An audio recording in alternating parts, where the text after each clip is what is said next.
नमस्कार मंडळी, लक्ष्मीच्या पावलांनी या मालिकेच्या आजच्या भागात आज आपण बघणार आहोत. संगीता आबांना चहा देते, तेवढ्यातच रोहिणी देखील खाली येते.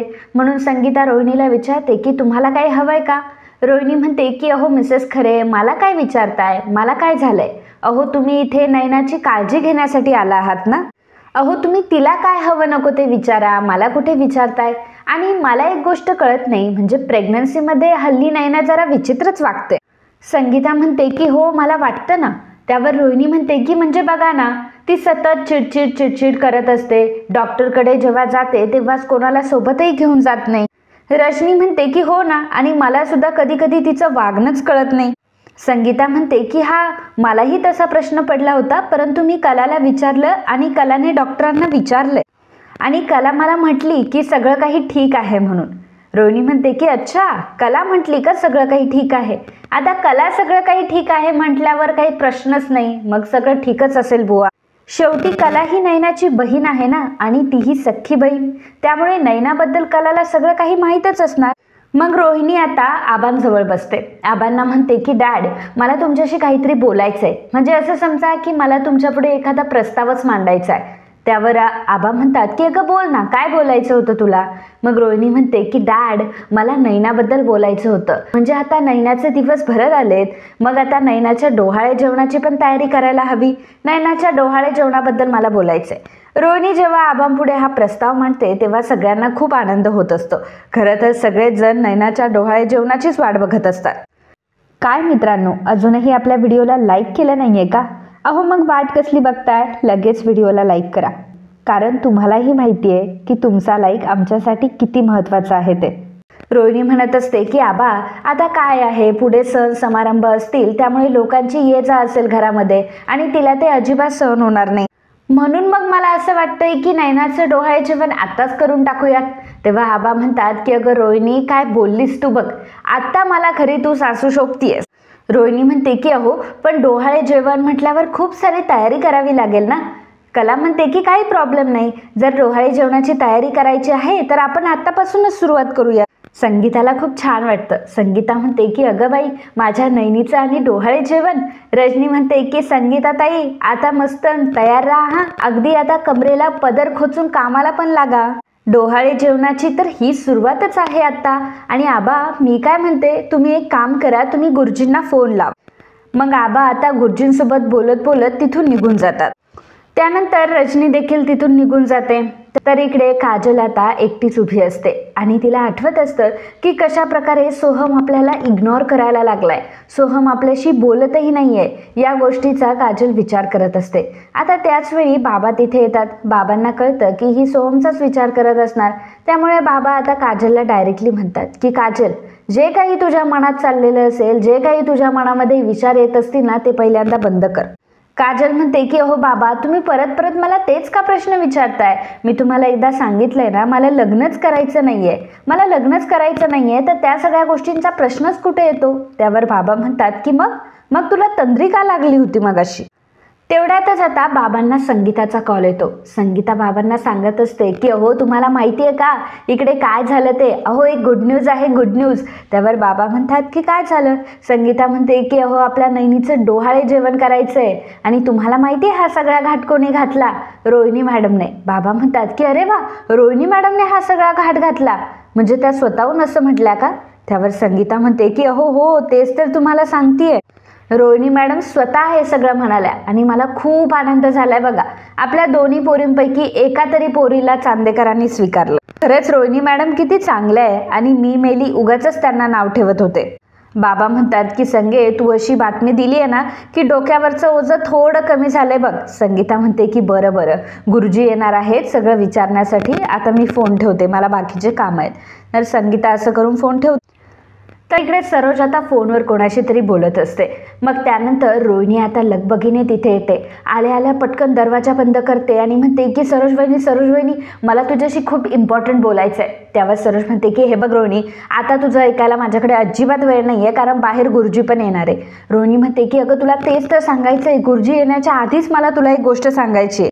सरोज वहिनी, अगं मी एवढी धावत पळत आली आहे म्हटल्यावर माझ्या हाती काहीतरी न्यूज लागली असणार ना, माझ्याकडे काहीतरी महत्त्वाची गोष्ट आहे तुला सांगण्यासाठी, आणि म्हणून तर मी एवढी धावत पळत आली आहे.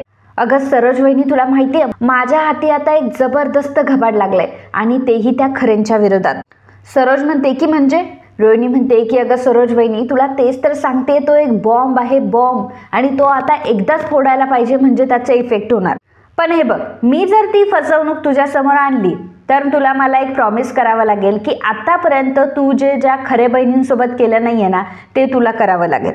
सरोज म्हणते की एक मिनिट, मला तुला जे काही सांगायचं आहे ना ते स्पष्टपणे सांग, उगाचच आडेवेडे घेत बसू नकोस, सांग काय सांगायचंय ते. रोहिणी म्हणते की हे बघ सरोज वहिनी, मला तुला ती गोष्ट सांगायची आहे, परंतु तुला फक्त आता एवढंच सांगते की जेव्हा कधी मी ती फसवणूक डोळ्यांसमोर आणेल, सगळ्यांना मी ते दाखवून देईल, सगळ्या चांदेकरांसमोर ती गोष्ट घेऊन येईन, तेव्हा मात्र चांदेकरांना खूप मनस्ताप होईल. आणि त्याचाच परिणाम म्हणून आतापर्यंत तू ज्या खरे बहिणींसोबत करू शकली नाहीयेस ते तू करशील. सरोज म्हणते की अगं बाई, पण नक्की करायचं तरी काय आहे? रोहिणी म्हणते की त्या खरे बहिणींना तू कायमचं घराबाहेर काढायचं. सरोज म्हणते की चांदेकरांची जर खरंच फसवणूक होणार असेल ना तर त्या दोन्हीही बहिणींना मी घराबाहेर काढेल म्हणजे काढेल. त्यानंतर गुरुजी आता आलेले असतात आणि गुरुजी मुहूर्त काढण्यासाठी आलेले असतात. मग गुरुजी आता सगळ्यांना सांगत असतात की ग्रहांची दशा बघता उद्याचा दिवस सगळ्यात बेस्ट असेल. रजनी म्हणते की गुरुजी, उद्याचा दिवस म्हणजे खूपच लवकर होतोय, आम्हाला तयारी करायला वेळही नाही मिळणार, थोडा नंतरचा मुहूर्त नाही आहे का? मग गुरुजी आता मुहूर्त चेक करतात आणि सांगतात की एक मुहूर्त आहे जो की 20 दिवसानंतर आहे. रजनी म्हणते की 20 दिवसानंतर चालेल की, 20 दिवसानंतर तेवढ्यात आम्हाला भरपूर टाईमही मिळेल तयारी करण्यासाठी. तेवढ्यातच तिथे रोहिणी येते आणि म्हणते की रजनी, अगं काय बोलतेयस तू, हे 20 दिवस म्हणजे खूप होतात, तोपर्यंत पाहुण्यांची गर्दीही वाढेल आणि नयनाला पाहुणे अजिबात सहन होणार नाही, तिची आणखी चिडचिड होईल. आणि तसंही डॅडच तर म्हणतात ना, शुभ कार्याला वेळ का घालवायचा, त्यापेक्षा करून टाकूयात. काय डॅड, काय म्हणताय तुम्ही? सरोजला मनात विचार येतो की ही रोहिणी अचानक एवढी विचित्र का वागतेय, नक्की हिच्या मनात काय चाललंय. नैना आता विचार करत असते की बापरे, मी कुठल्या ह्या ट्रॅपमध्ये अडकलीये. पहिल्यांदा काय तर डोहाळे जेवण, नंतर काय तर डिलिव्हरी, आता हे सगळं कसं मॅनेज करणार आहे मी? आबा म्हणतात की रजनी, अगं रोहिणी म्हणते ते सुद्धा बरोबरच आहे, आणि तसंही घरातली सगळी मंडळी आहे ना, तयारीला वेळ लागणार आहे एवढं माहिती आहे, परंतु सगळ्या लोकांनी जर तयारी केली तर लवकरात लवकर होईल, आणि तसंही डोहाळे जेवणाला घरातलीच माणसं असणार आहे. गुरुजींनी आता उद्याचा मुहूर्त फिक्स केलेला असतो.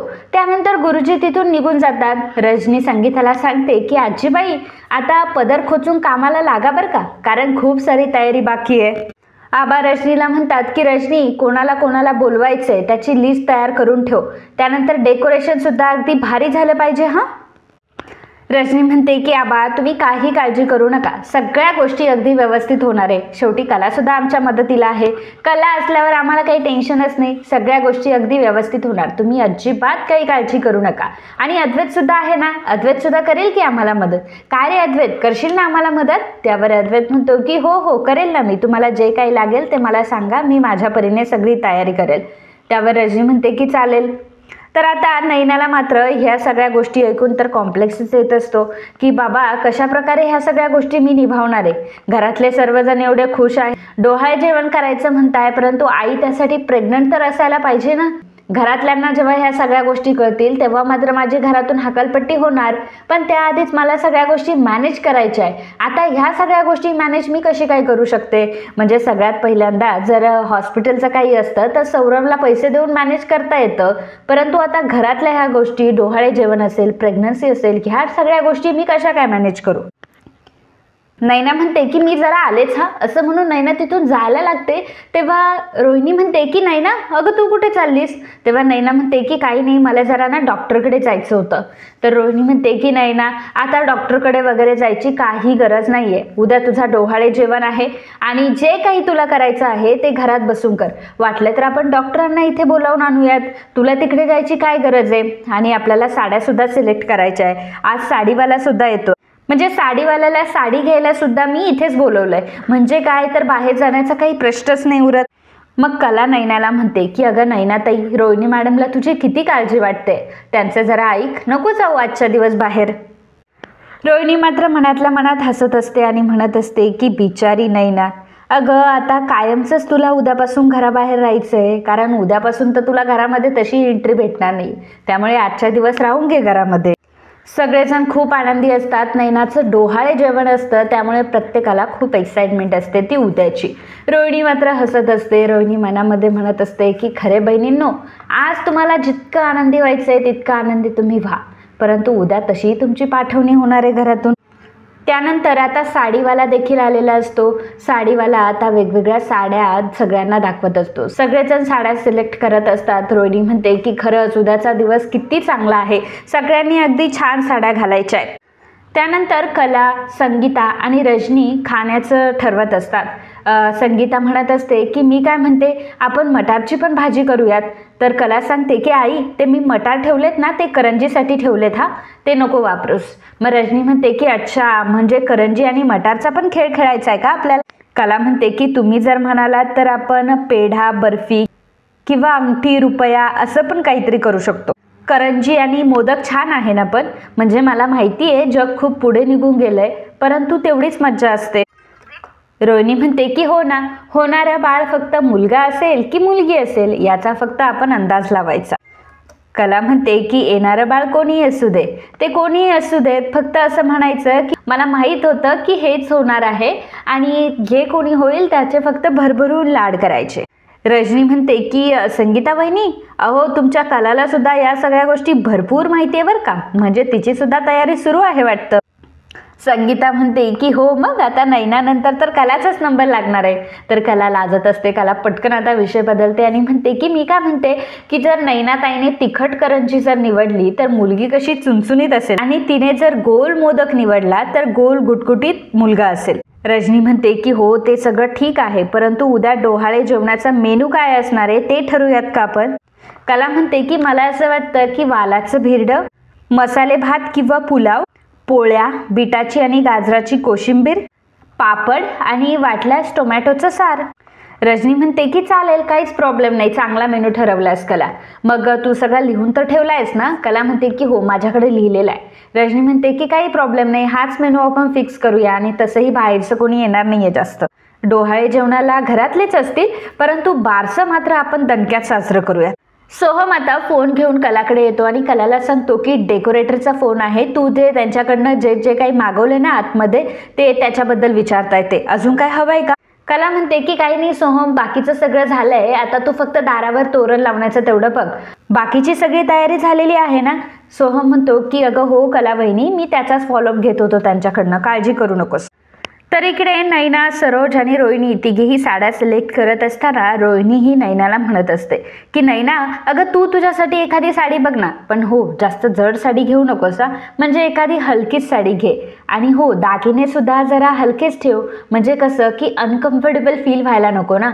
आता त्यावेळी नैनाला फोन येत असतो ते सौरभचा. तिला तिच्यावरून कळत असतं, तिच्या चेहऱ्यावरून काहीतरी गडबड आहे, पण रोहिणी ही नैनाशी बोलत असते. नैनाला ती म्हणत असते की नैना, अगं तुला माहिती आहे राहुलच्या टाईमला ना मी खूप अनकम्फर्टेबल झाले होते ह्या साडी आणि दागिन्यांनी, म्हणून मी तुला ह्या सगळ्या गोष्टी सांगते, आणि बघ एकदा तुला कुठली साडी आवडते ते, आणि त्या ज्या तिकडच्या साड्या आहेत ना त्या सगळ्या शॉर्टलिस्ट केल्या, त्यापैकी एखादी आवडते तर सांग. सरोज म्हणते की रोहिणी, जरा ती हिरव्या रंगाची साडी दे. तर रोहिणी आता हिरव्या रंगाची साडी तिला देते आणि म्हणते की वा सरोज वहिनी, गुड चॉईस, छान तू साडी निवडलीस. सरोज म्हणते की थँक्यू, बरं ही साडी बाजूला काढून ठेव, मी कामाला जाते, असं म्हणून सरोज तिथून निघून जाते. त्यानंतर आबा, कला, रजनी आणि संगीताला आवाज देतात आणि म्हणतात की अरे तुम्ही सुद्धा या ना, तिकडे काय कामं करत बसलाय, कामं तर होतच राहणार आहे, परंतु तुमच्यासाठी सुद्धा साडी घे. मग तिघी आता जायला लागतात. तेव्हा संगीता ही कलाला सांगते की बरं कले, ऐक, मी नाही येत तिकडे, मी जरा कुकर लावून येते, तू जा पुढे. मग कला म्हणते की ठीक आहे. कला आणि रजनी आता साड्या सिलेक्ट करण्यासाठी पुढे आलेल्या असतात. तर जो साडीवाला माणूस असतो तो म्हणतो की अहो आबा, परंतु तुम्ही बायकांसाठी साड्या तर घेताय, परंतु पुरुषांसाठी कुर्ते अजून सिलेक्ट नाही केले. आबा त्यांना सांगतात की आधी बायकांचं होऊ देत सगळं, मग नंतर आम्हाला शॉपिंग करायची. आबा अद्वैतला म्हणतात की अरे अद्वैत, तू देखील ये ना. तेव्हा अद्वैत काम करत असतो. अद्वैत म्हणतो की आबा नाही, तुमचं चालू द्या जे काही चाललंय ते, मी जरा नंतर येतो. अद्वैत जेव्हा काम करत असतो तेव्हा दिव्या आगारवरून एका मॅनेजरचा फोन आलेला असतो आणि तो अद्वैतला सांगत असतो की अद्वैत सर, मला तुमच्याशी जरा बोलायचं होतं. त्यावर अद्वैत म्हणतो की हा बोला ना. तर तो माणूस आता सांगू लागतो की दिवे आगारच्या कामाबद्दल बोलायचं होतं आणि दिवे आगारच्या कामामध्ये राहुल सरांचं फारसं लक्ष नाहीये. म्हणजे पहिल्या दिवशी उत्साहात त्यांनी सगळं काही केलं, परंतु आता ते लक्षही द्यायला तयार नाहीयेत. त्यावर अद्वैत विचारतो की असं का म्हणताय तुम्ही आणि कशावरनं हे सगळं म्हणताय. त्यावर तो मॅनेजर सांगू लागतो मी त्यांना 4 दिवसापासून एवढे मेल करतोय, परंतु एकाही मेलचा त्यांनी रिप्लाय दिलेला नाहीये आणि जोपर्यंत त्यांचा रिप्लाय येत नाही तोपर्यंत आम्हाला पुढची प्रोसेस करता येत नाही. त्यामुळे प्लीज तुम्ही त्यांच्याशी बोला ना. त्यावर अद्वैत म्हणतो की नाही, तुम्ही काळजी करू नका, मला जे करायचं ते मी बरोबर करतो. असं म्हणून अद्वैत फोन ठेवतो. अद्वैत राहुलला म्हणतो की राहुल. तेव्हा राहुल हा फोनमध्ये बिझी असतो. अद्वैत पुन्हा विचार करतो की राहुलसाठी आज एवढा महत्त्वाचा दिवस आहे, आनंदाचा दिवस आहे. उगाच आता ह्या गोष्टी मी बोलायला नको, उगाच आता त्याच्यावर कामाचा लोड नको. मी एक काम करतो, मीच सगळ्या गोष्टी हँडल करतो आणि त्याला एन्जॉय करायचं तर करू देत. मग अद्वैत फक्त राहुलला बोलावतो. राहुलला म्हणतो की राहुल, मला जरा ते दिवे आगारचे डिटेल्स दे ना, मला जरा हवे होते. त्यावर राहुल म्हणतो की का, तुला का हवे आणि मी काही चुकीचं केलंय का. तेव्हा अद्वैत म्हणतो की नाही नाही, तू काही चुकीचं नाही केलंय, परंतु झालंय असं की तू सध्या बिझी आहेस, तू आनंदात आहेस आणि सगळ्या गोष्टीमध्ये बिझी आहे, तर मला ते रिपोर्ट्स पाठवून दे, मी बघतो कामाचं. राहुल म्हणतो अरे दादा, परंतु मी तर 100% दिले या प्रोजेक्टला आणि असं का म्हणतोयस तू. रोहिणीला कळतं की या दोघांमध्ये काहीतरी चाललंय. त्यामुळे रोहिणी आता तिथून उठून येते आणि म्हणते की काय झालं, काही कामाबद्दल डिस्कशन चालू आहे का. अद्वैत म्हणतो की नाही आत्या, काहीच नाही झालंय. त्यावर रोहिणी म्हणते की अरे पण तुम्ही आता काहीतरी बोलत होता ना कामाबद्दल. त्यावर अद्वैत म्हणतो की नाही आत्या, काही नाही, आपला जो दिव्य आगारचा प्रोजेक्ट आहे ना त्याचा होल्ड मी माझ्याकडे घेतोय, बाकी काही नाही. रोहिणी म्हणते की मग असं का म्हणतो की काही झालं नाही म्हणून. अरे आबांनी आता त्याच्यावरच सगळी जबाबदारी सोपवली ना दिव्य आगारची आणि त्याने चांगला प्रोजेक्टही तो हँडल केलाय, तर करू दे त्याला. अद्वैत म्हणतो की नाही आत्या, त्याला करू देत ना प्रोजेक्ट, त्याला खूप काम करू दे, खूप प्रोजेक्ट करू दे, परंतु सध्या त्याच्या आयुष्यामध्ये ही जी फेज आली आहे ना ती त्याला एन्जॉय करू दे. राहुल म्हणतो की अरे दादा, परंतु मी दोन्ही कामं एकत्र करूच शकतो. अद्वैत म्हणतो की ऑफकोर्स ब्रो, तू करू शकतो दोन्ही कामं एकत्र, पण आता तुला तुझ्या बायकोसोबत थांबण्यामध्ये जास्त इंटरेस्ट असेल आणि शिवाय जर एखादी इमर्जन्सी आली तर तुला अचानक जावंही लागू शकतं. त्यापेक्षा कामाचं जे काही आहे ते मी बघतो, तू सध्या फंक्शन एन्जॉय कर. राहुल म्हणतो की दादा, अरे या सगळ्या गोष्टीला काय अर्थ आहे. म्हणजे मी मन लावून एवढा तो प्रोजेक्ट केला आणि आता तू डायरेक्टली म्हणतोय की तू फंक्शनमध्ये लक्ष दे आणि तू हात काढून घे म्हणून. आणि तसंही काय ठेवलंय या फंक्शनमध्ये, सगळा खोटाडेपणा तर चालू आहे आणि ती नैना जेवढी दिसते तेवढी साधी नाहीये. आता राहुल हे सगळं बोलून गेलेला असतो. रोहिणी आता राहुलकडे रागाने बघत असते. अद्वैत म्हणतो की काय खोटाडेपणा, नक्की काय म्हणायचं राहुल तुला. तेव्हा रोहिणी म्हणते की अरे काही नाही अद्वैत, अरे राहुल, बायकोशी एक दिवस भांडण झालं म्हणून काय असं बोलायचं असतं का की ती साधी नाहीये, खोटाडी आहे वगैरे वगैरे. अद्वैत जाऊ दे, तू काळजी करू नकोस, भांडण झालं होतं यांचं रात्री, त्यामुळे तू असं म्हणतोय. अद्वैत म्हणतो की बरं, तू तुझ्या बायकोकडे लक्ष दे, मी प्रोजेक्टकडे लक्ष देतो. असं म्हणून अद्वैत तिथून निघून गेलेला असतो. मग रोहिणी आता राहुलला ओढते आणि राहुलला म्हणते की काय रे, तुझ्यात काही सेन्स आहे की नाही, तुला काही अक्कल वगैरे आहे की नाही, कोणापुढे काय बोलायचं एवढं साधंही तुला कळत नाही. राहुल म्हणतो की सॉरी मम्मा, सॉरी, अगं खरं तर तो माझ्याकडनं काम हिसकावून घेतो ना, म्हणून मी असं म्हटलं. रोहिणी म्हणते की जाऊ दे रे, तसंही आपल्याला काही फरक पडणार नाही आणि तसंही या घरामध्ये एक मोठा धमाका होणार आहे. मग काय, कामामध्ये लक्ष द्यायलाही त्याला वेळ भेटणार नाही. मग काय, तुला हवे तेवढे प्रोजेक्ट मिळव आणि हवे तेवढ्या प्रोजेक्टवर काम कर. तर राहुल म्हणतो की ठीक आहे. राहुल आणि रोहिणी दोघीही आता त्यांच्या रूममध्ये निघून जातात. तर इकडे कला साडी सिलेक्ट करत असते आणि साडीचं सोडून ती कुर्ता बघत असते. तिला अद्वैतचा विचार मनामध्ये येत असतो. एक ग्रे कलरचा कुर्ता असतो आणि तो कलाला फार आवडतो. त्यामुळे ती विचार करत असते की हा जर कुर्ता मी अद्वैतसाठी घेतला तर अद्वैतला खूप छान दिसेल हा रंग, पण मग मी त्याला न विचारता घेते, तो घालेल का हा कुर्ता नक्की, काय करू मी, घेऊ का नको, जाऊ दे घेते, त्याला छान दिसेल हा कुर्ता. असं म्हणून ती त्या माणसाकडे तो कुर्ता देते आणि इशारा करून त्याला सांगते की याचे पैसे सगळ्यांमध्ये काउंट करू नका, ह्या कुर्त्याचे पैसे मी तुम्हाला सेपरेट देते. तर साडीवाला म्हणतो की चालेल. कला विचार करत असते की देवा, अति आगाऊपणा करून मी हा कुर्ता घेतलाय खरा, पण अद्वैतने जर हा कुर्ता घातलाच नाही तर. शेवटी तीच मनाची समजूत घालत असते की नाही नाही नाही, असं नाही होणार, घालेल तो, माहिती आहे मला. असं म्हणून कला खुश होत असते. आणि मित्रांनो, आजचा हा भाग इथेच संपतो. पुढील भागात आपल्याला बघायला मिळणार आहे. रोहिणी म्हणते की आता नैनाला ना डोहाळे जेवणाच्या दिवशी मीच तयार करणार आहे. खरं तर तिचं मला ते पहिल्यांदा खोटं पोट बघायचंय की जे लावून ती आतापर्यंत आपल्याला मूर्ख बनवत राहिली. तर आबा म्हणत असतात की अगं कला, रोहिणी कुठे गेली? त्यावर रोहिणी मॅडम आत्ताच वरती गेल्यात, थांबा मी त्यांना बोलवून आणते असं म्हणत कला आता वरती जात असते आणि रोहिणीच्या रूममध्ये राहुलला बोलत असते. रोहिणी ही राहुलला म्हणत असते की राहुल, लग्न झाल्यापासून आत्तापर्यंतच्या प्रत्येक गोष्टीचा मी बदला घेणार आहे. ज्याप्रमाणे आपलं ठरलंय त्याप्रमाणे सगळा डाव आपल्याला त्या कलावर उलटायचा आहे. हीच संधी घेऊन आपल्याला सगळा हिशोब चुकता करायचा आहे. आणि कलाने हे सगळं ऐकलेलं असतं ज्यावेळी रोहिणी आणि राहुल हे डिस्कस करत असतात, कलाबद्दल बोलत असतात आणि नैना प्रेग्नंट नाही आहे या गोष्टीचा सगळा डाव कलावर उलटवायचा प्लॅन स्वतः कलाने ऐकलेला असतो आणि कलाला खूप मोठा धक्का बसतो. तर रोहिणीला आणि राहुलला कलाला तिथे बघून प्रचंड मोठा धक्का बसतो. त्यांचा प्लॅन फ्लॉप झाला की काय अशी त्यांना भीती वाटायला लागते. तर मित्रांनो, आजच्या या भागाबद्दल तुम्हाला काय वाटतं याबद्दलचं तुमचं मत आम्हाला नक्कीच कळवा. And if you like my video please do subscribe, share and comment. Thank you.